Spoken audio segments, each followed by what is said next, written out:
The cold stone of the waiting cell seeped through the threadbare linen of her shift, a final, biting insult before the humiliation to come. Verity hugged her knees to her chest, trying to conserve a warmth that had fled her body hours ago, maybe days. Hunger was a familiar ache, a dull, gnawing beast in her belly that had been her constant companion for as long as she could remember. But this cold was different. It was the chill of utter hopelessness, a frost settling deep in her bones. Tonight was the rejection, the night the packs of the Northern Alliance gathered to auction off their unwanted, their weak, their omegas. Her night. The heavy iron door groaned open, spilling the torchlight and raucous noise of the corridor into her small darkness. Lord Valerius, her stepfather, stood silhouetted against the light, his bulk filling the frame. His lip was curled in a familiar sneer, the one he reserved for her, the worthless scrap his late wife had left behind. "On your feet, girl," he grunted, his voice thick with ale. "It's time to see if you can finally be of some use." She rose on trembling legs, her gaze fixed on the filthy floor. To meet his eyes was to invite a blow, and she had no strength left for that. He grabbed her arm, his fingers digging into the thin flesh like talons. The fabric of her shift, already worn, ripped at the shoulder with a soft, final sound. He didn't notice. He just dragged her forward, out of the cell and into the throng of guards and servants preparing for the grand event in the hall above. The scents of roasting meat, mulled wine, and expensive perfumes choked her, so different from the damp stone and mildew she was used to. It made her stomach clench with a painful, useless longing. Valerius shoved her toward a steep spiral staircase. "The Alpha King himself graces us tonight," he hissed into her ear, his breath foul. "Thane of the Blackmir Peaks, try not to disgrace me more than you already have. A decent price is all I ask, enough to cover the cost of feeding you all these years." A bitter laugh almost escaped her, but she swallowed it down. The cost of feeding her, the scraps from his plate, the crusts of bread, the water from the well, a truly princely sum.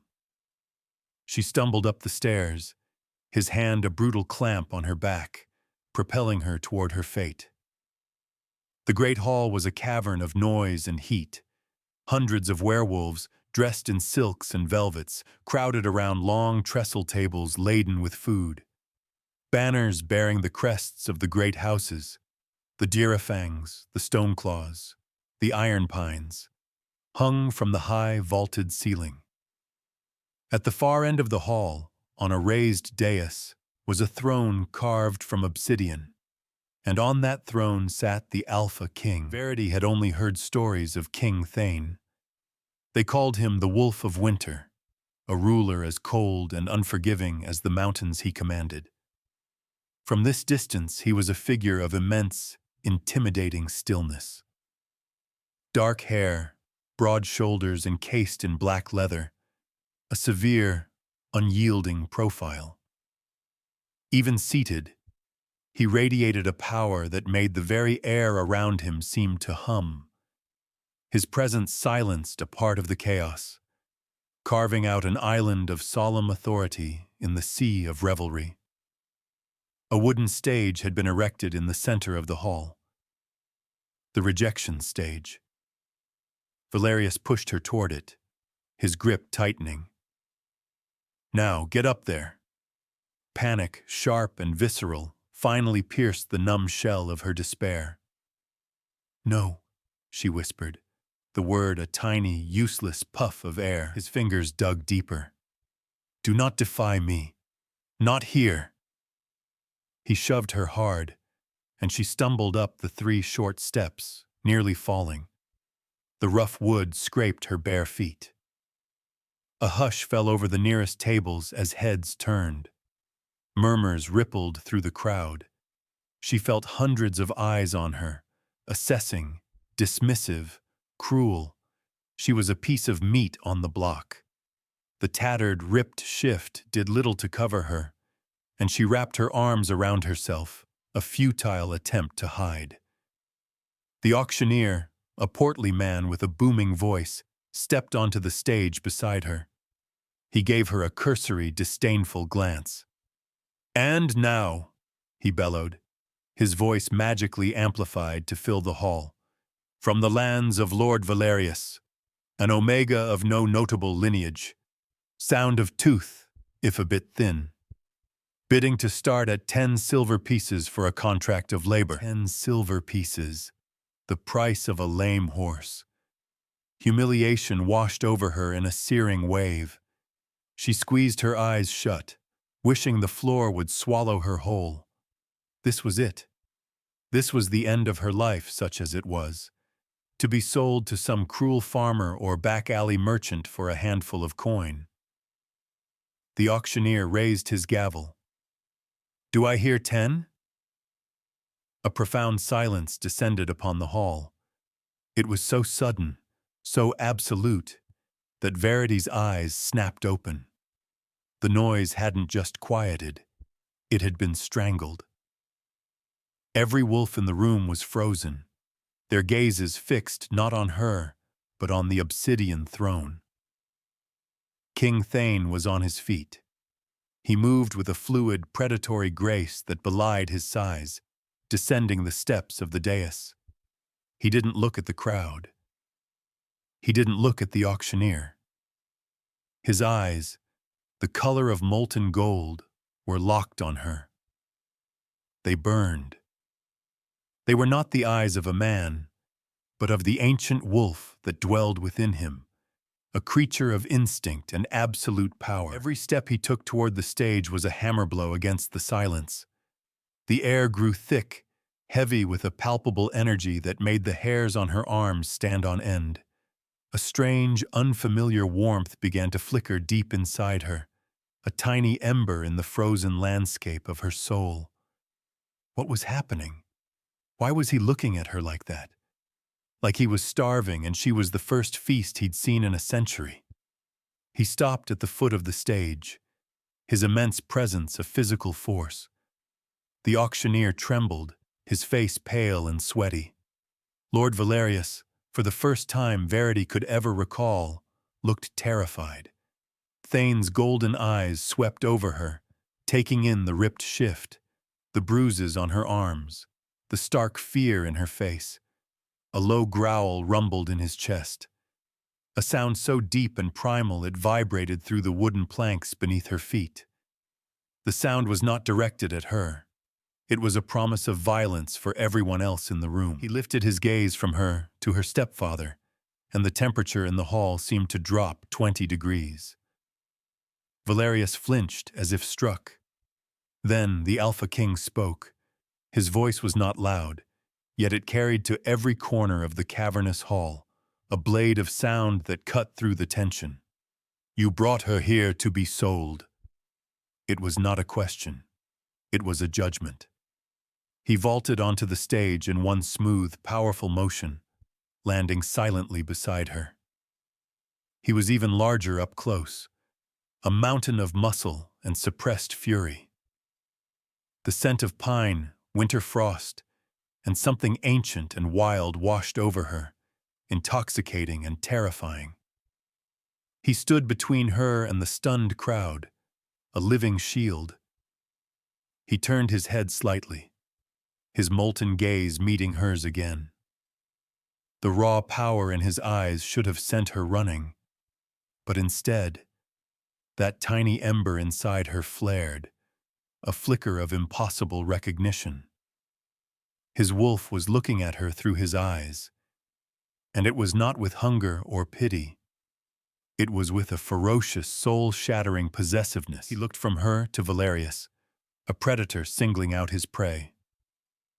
The king's voice dropped, becoming a low, lethal murmur that was somehow more terrifying than a shout.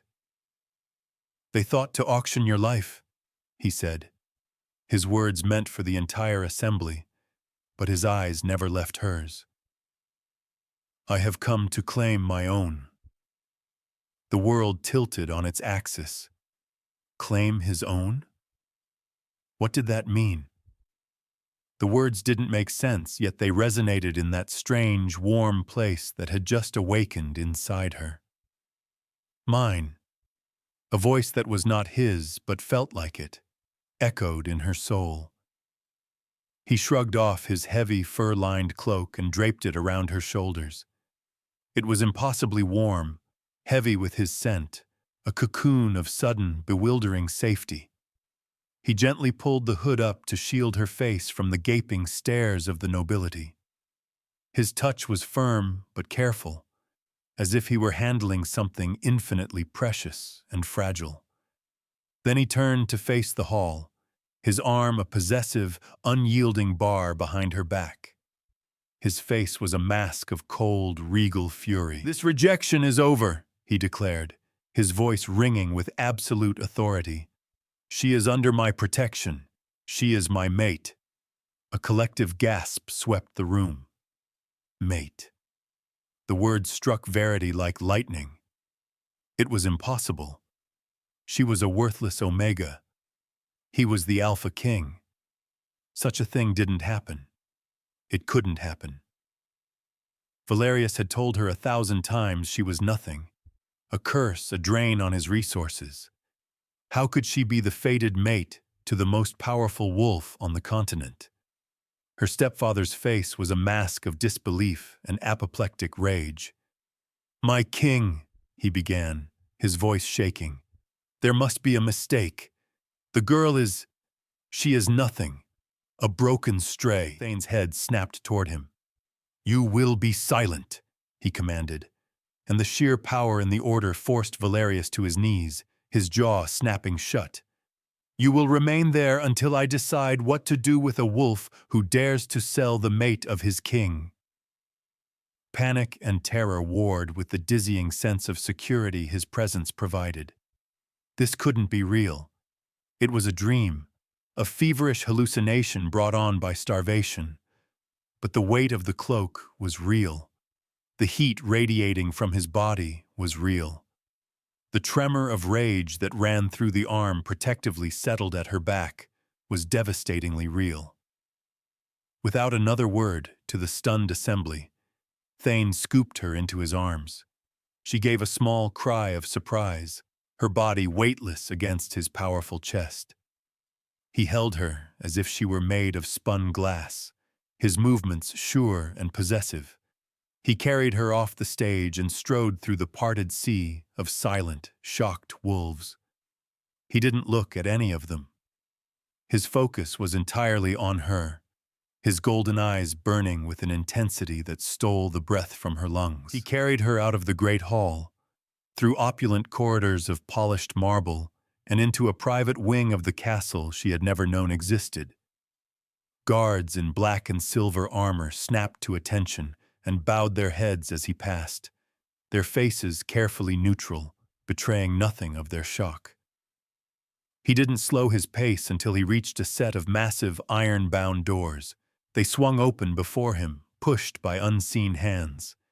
He stepped inside and the doors boomed shut behind them, sealing them in a world of quiet luxury. He was in his private chambers, a vast suite of rooms dominated by a roaring fireplace and windows that looked out over the snow-dusted peaks of the mountains. He finally set her down on her feet, but his hands remained on her shoulders, steadying her. She swayed, her head light from hunger and the overwhelming shock of the last few minutes. "Are you hurt?"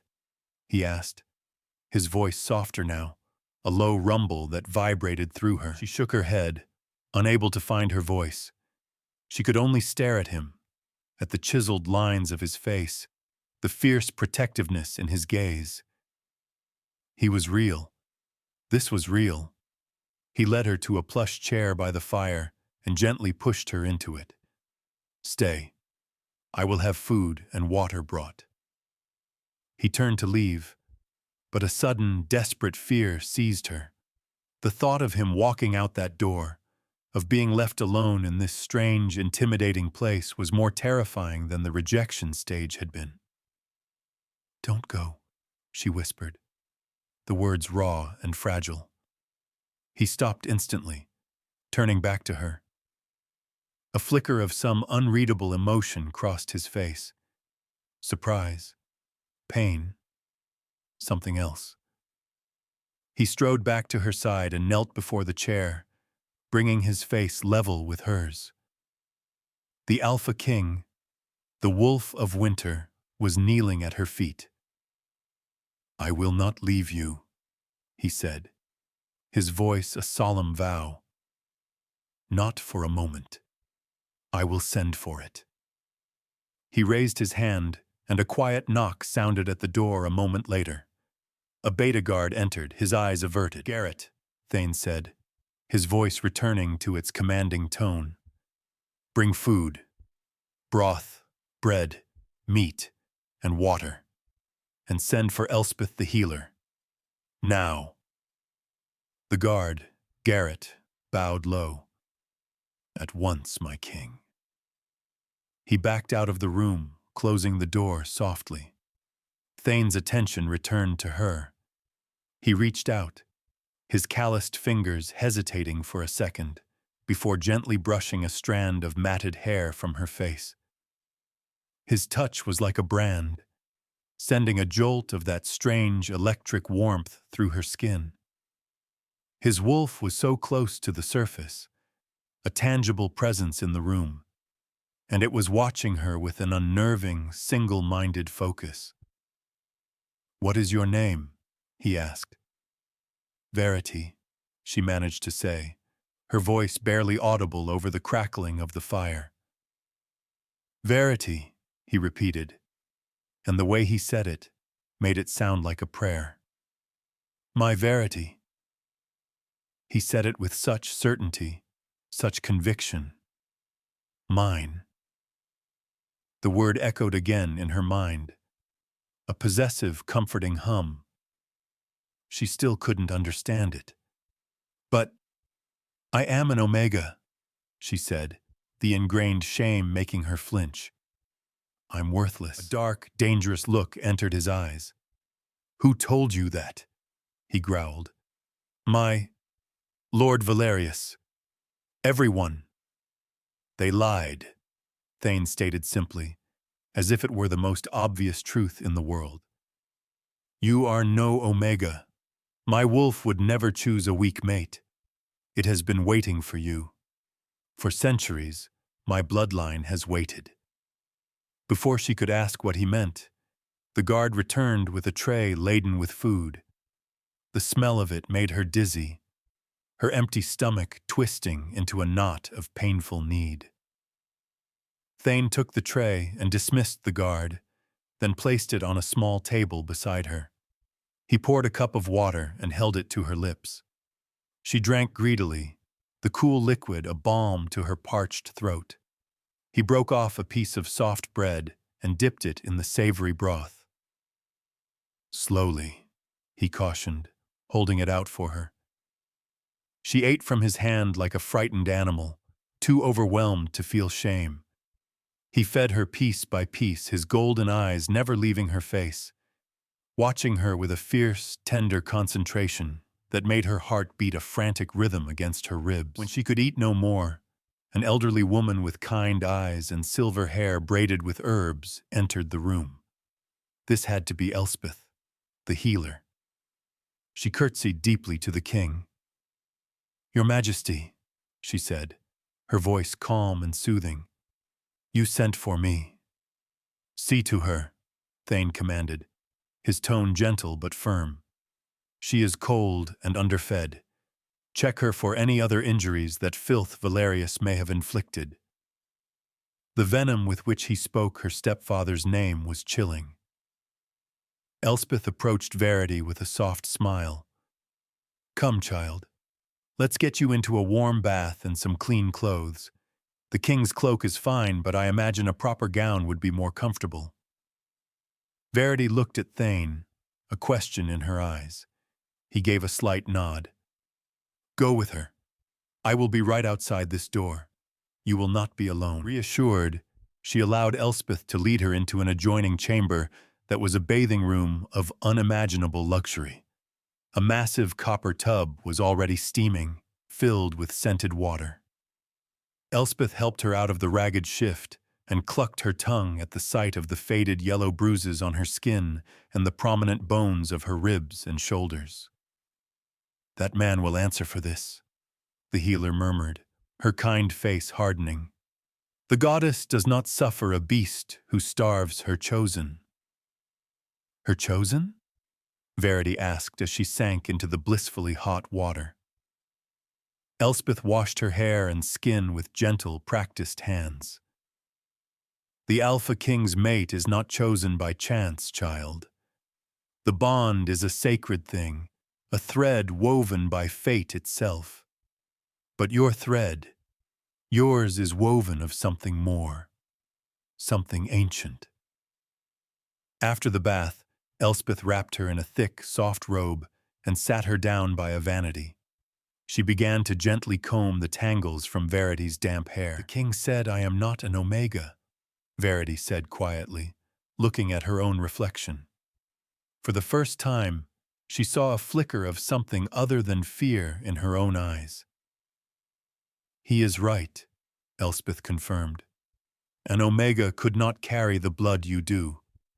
Your scent, it is suppressed, hidden under years of malnourishment and fear, but it is there. Faint, like a star at dawn, but unmistakable." "What blood?" Elspeth met her gaze in the mirror, her expression serious. "Tell me, child, did your mother ever speak of her family, before she met Lord Valerius?" Verity thought back, dredging up faded memories of a kind woman with a sad smile. "She told me they were gone, that a fire took them all when she was just a girl. She said her line was extinguished." "Extinguished," Elspeth murmured. "Or so the world was meant to believe. Your mother was Nessa of the House of Lumina." The name meant nothing to Verity. Lumina, an ancient bloodline, older than the packs themselves. They were not wolves of shadow and fury, but of light and balance. They were said to be anchors for the very magic of the earth. Their presence made the land fertile, the packs strong. But their power made them a target. A rival house, the Vanthorns, hunted them to extinction centuries ago. Or so the histories say. Verity stared at her reflection, at the pale face and wide, confused eyes. It sounded like a children's story. "That can't be me. I have no power. I'm weak." "Power that is starved cannot flourish," Elspeth said softly. "Valerius must have known what you were, or at least suspected. He kept you weak, suppressed your wolf, told you were an omega. He sought to break you so he could control the power he could not have for himself. But he failed. He only managed to hide you from the world. He hid you until the one wolf who could never be fooled found you." The healer finished combing her hair and helped her into a simple but elegant nightgown of deep blue velvet. It was warmer and softer than anything she had ever touched. "The mate bond will act as a key," Elspeth explained, leading her back into the main chamber. "It will unlock what has been bound inside you. It will awaken your blood. But the process will not be easy. An incomplete bond, especially one of this magnitude, is a volatile thing." Thane was waiting for them, standing by the fire, his arms crossed over his massive chest. He turned as they entered, and his golden eyes softened as he looked at her, clean and dressed in warm clothes. The raw possessiveness was still there, but it was tempered with something else, something that looked almost like reverence. "Leave us," he commanded Elspeth, who bowed and departed, closing the doors behind her. Silence settled between them again, but it was different this time, less tense. He walked toward her, stopping a few feet away. "Elspeth told you?" he asked. Verity nodded, her mind reeling. "She told me about the lumina." "And you do not believe it," he stated, his insight unnerving. "How can I?" she whispered. "My whole life I have been nothing." "You were a queen sleeping in rags," he said, his voice a low, intense rumble. "And I have come to wake you." He took a step closer, closing the distance between them. "The bond. Do you feel it?" She did. It was the warmth that had started in her chest and was now a low, steady hum beneath her skin. It was a pull, a strange magnetic force drawing her toward him. It felt like coming home to a place she'd never been. "I feel something," she admitted. "A warmth." A muscle in his jaw clenched. "For me, it is a fire. My wolf recognized you the moment Valerius pushed you onto that stage. It has been clawing at my insides ever since, demanding I claim you, mark you, make you fully mine." The intensity of his words made her shiver. "Why haven't you?" "Because you are terrified," he said, his voice laced with a frustration that was directed at himself, not her. "And because a claiming done in fear is no true claiming at all. Your heart and soul must accept me as mine already accept you. But the waiting, it is agony. It weakens the body and maddens the mind." This was the vulnerability she had sensed. The all-powerful Alpha King was in pain, and she was somehow the cause and the only cure. The idea was staggering. For the first time, she felt a flicker of something other than fear or confusion, a tiny spark of agency. Over the next few days, he was true to his word. He never left her side. He had a cot brought into his chambers for himself, insisting she take the massive bed. He ate with her, walked with her on a private, snow-covered balcony, and sat in silence with her by the fire, simply existing in the same space. He told her stories of his kingdom, of the mountains and the ancient pacts that held it together. He was teaching her, preparing her. The bond deepened with every passing hour. It became more than just a warmth. It became a current flowing between them. She began to feel echoes of his emotions, a flash of his iron resolve during a meeting with his council, a wave of his simmering rage whenever he thought of Valerius, who was now rotting in the dungeons below. And sometimes, in the dead of night, she felt a profound, aching loneliness that was so immense it almost crushed her. It was his loneliness, an emptiness he had carried his entire life, and she was somehow the key to filling it. She also began to change. The good food and rest brought color to her cheeks. The bruises faded, but the real transformation was happening within. The lumina blood, awakened by the proximity of her mate, was slowly stirring. Sometimes she would touch a wilting flower in a vase and it would perk up, its petals vibrant and alive. Once, when a guard stumbled near her, she felt a strange energy surge through her, a protective instinct, and the man righted himself as if caught by an invisible hand. She was scared of it, this power she didn't understand. One evening, a week after her arrival, the strain of the incomplete bond became too much. A wave of searing pain shot through Thane while he was reviewing reports. He collapsed to one knee, a guttural roar of agony tearing from his throat. His golden eyes began to glow with a feral light. "Thane!" she cried out, rushing to his side. "Stay back!" he snarled, his voice distorted, more wolf than man. The air around him crackled with untamed power. The bond. It's tearing me apart. My wolf wants to claim you, with or without your consent. I can't. I can't hold it back much longer. Fear lanced through her, cold and sharp. But looking at him, kneeling in agony for her sake, another emotion rose to meet it. A fierce, protective instinct she had never felt before. This was her mate. He was in pain because he was trying to protect her. She wouldn't let him suffer alone.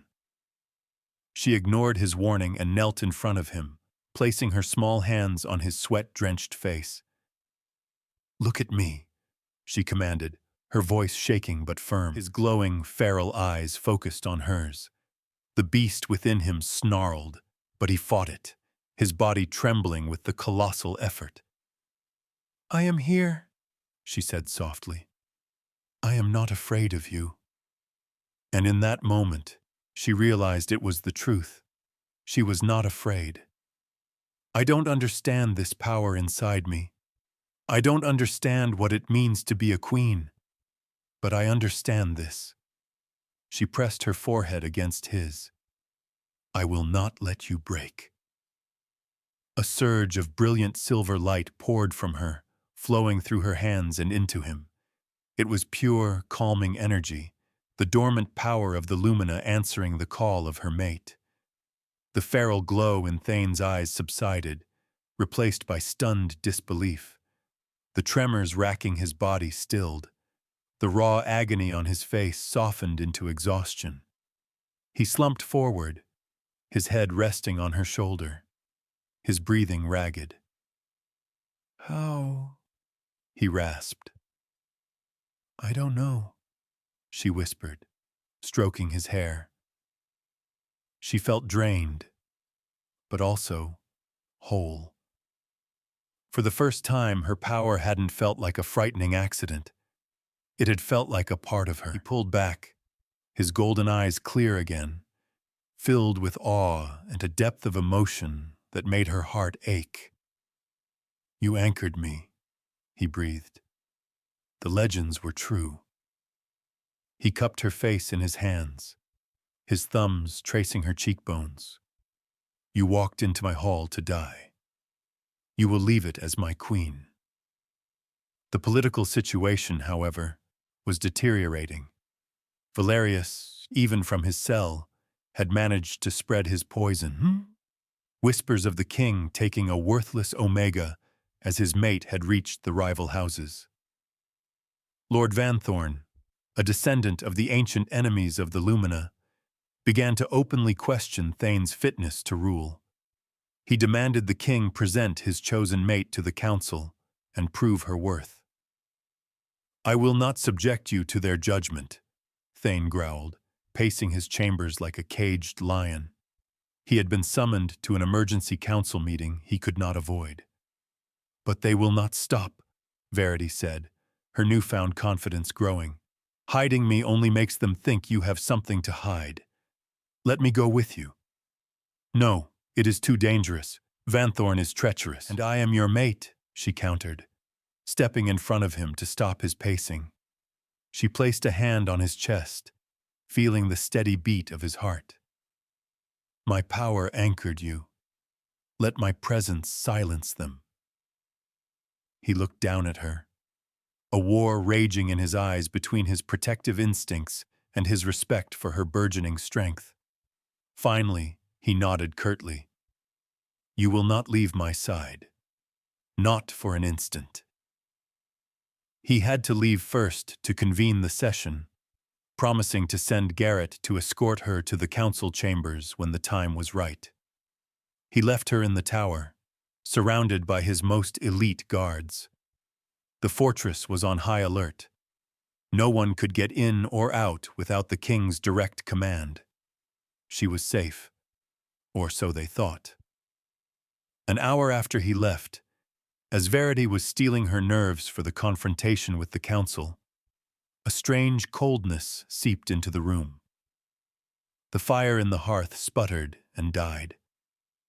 The guards outside the door were unnervingly silent.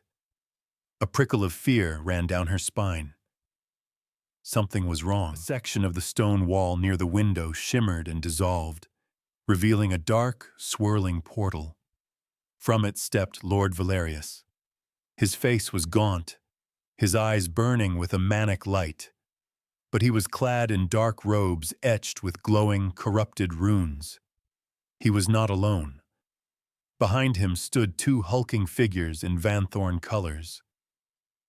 "Hello, little stray," Valerius hissed, a cruel smile twisting his lips. "Did you really think stone walls could keep me from what is mine?" "How did you escape?" Verity breathed, backing away. "Lord Vanthorn is a very old friend of my family.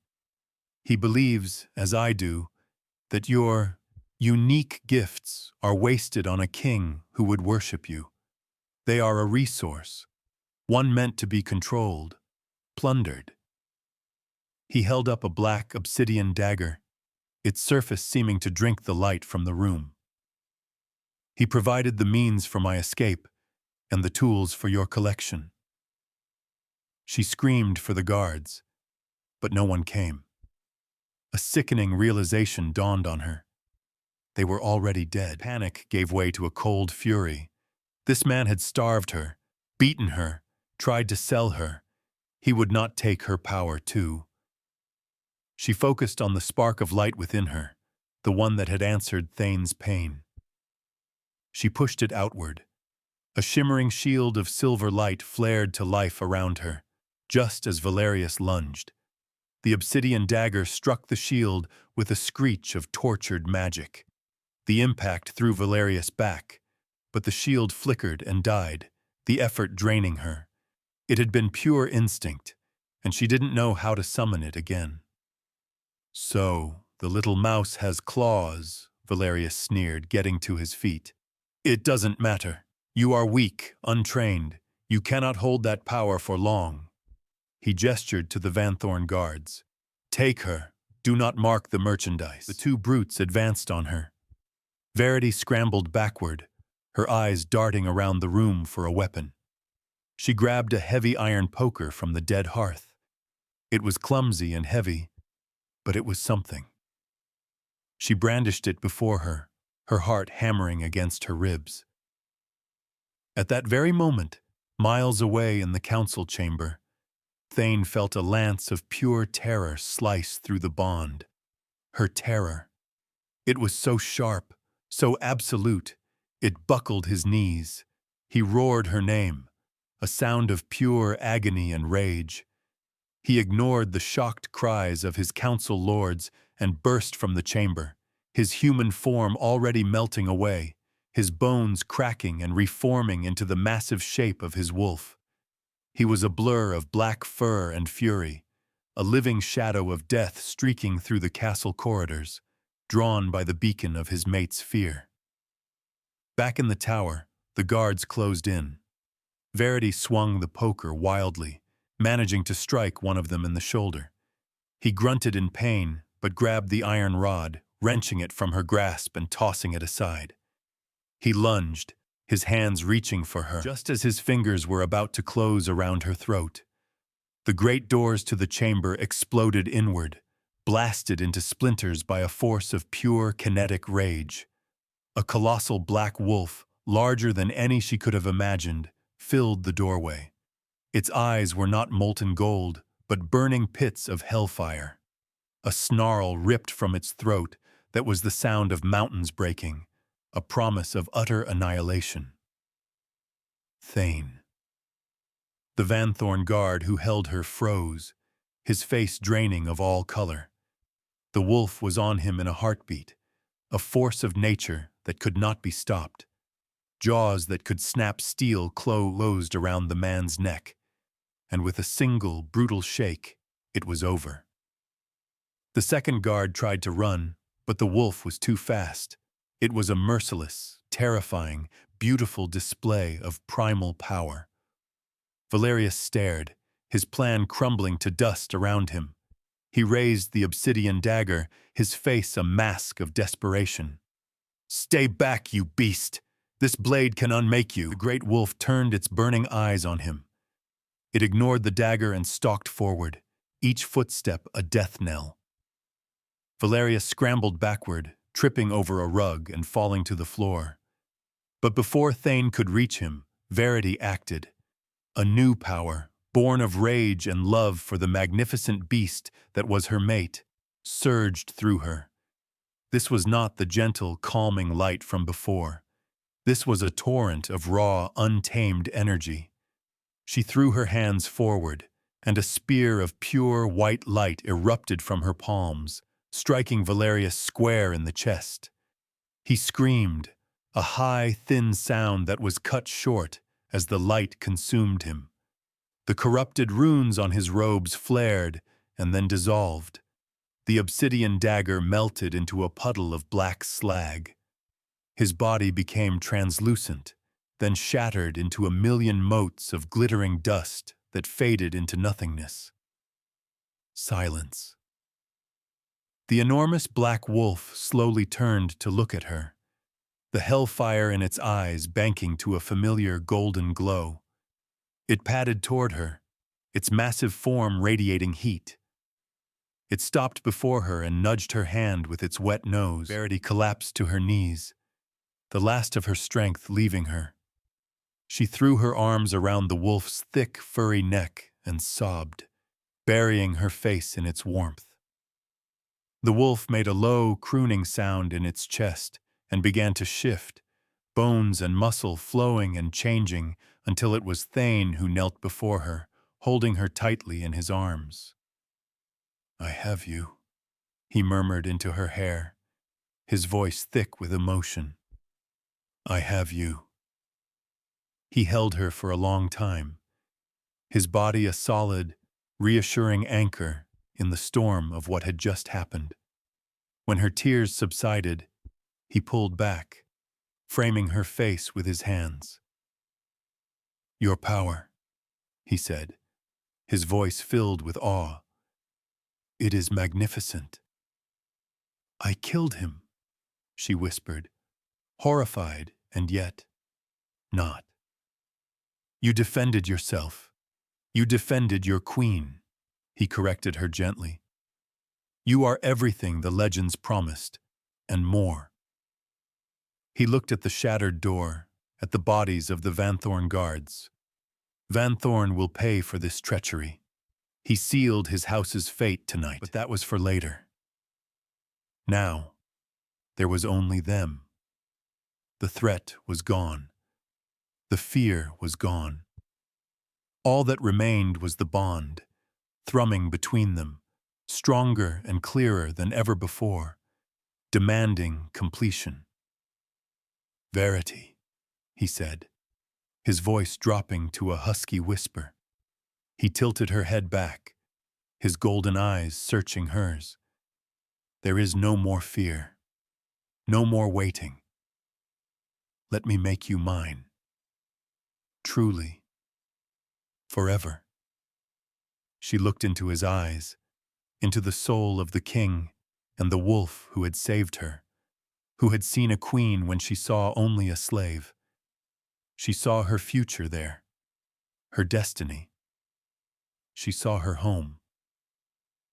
"Yes," she breathed. He lowered his head, his lips finding hers in a kiss that was both a tender promise and a fierce claiming.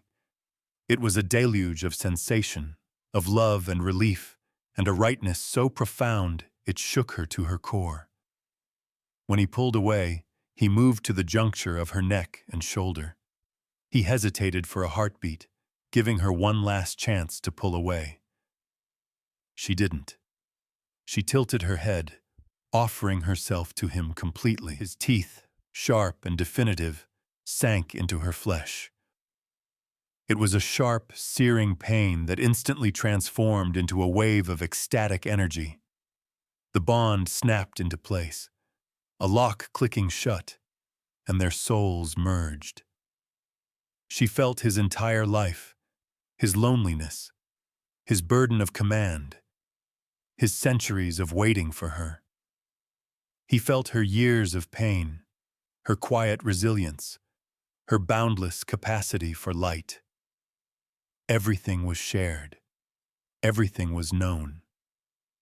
They were two halves of a single soul, finally made whole.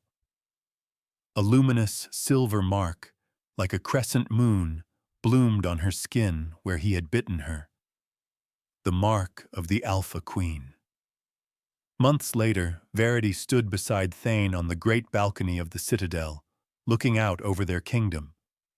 She was no longer the frightened girl in rags, but a confident queen, dressed in silver and white, the lumina mark on her neck, a proud declaration of who she was.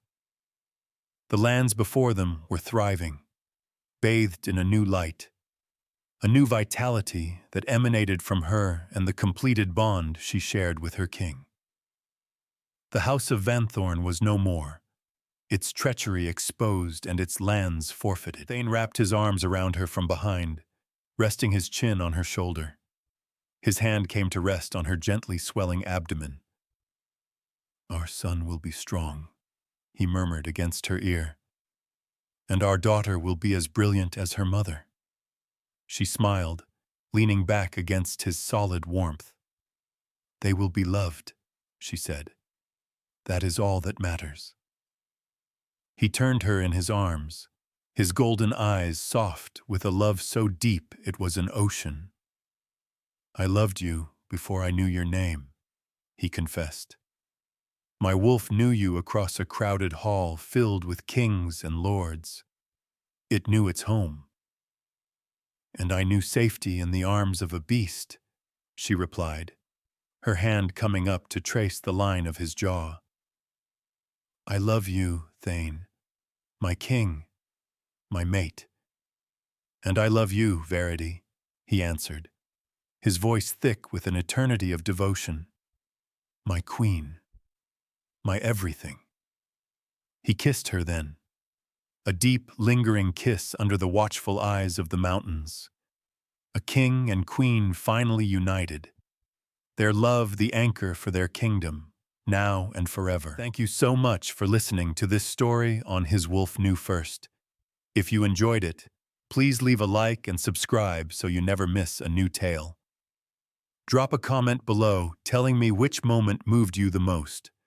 Your support truly means the world to me, and I'll see you in the next story on His Wolf Knew First.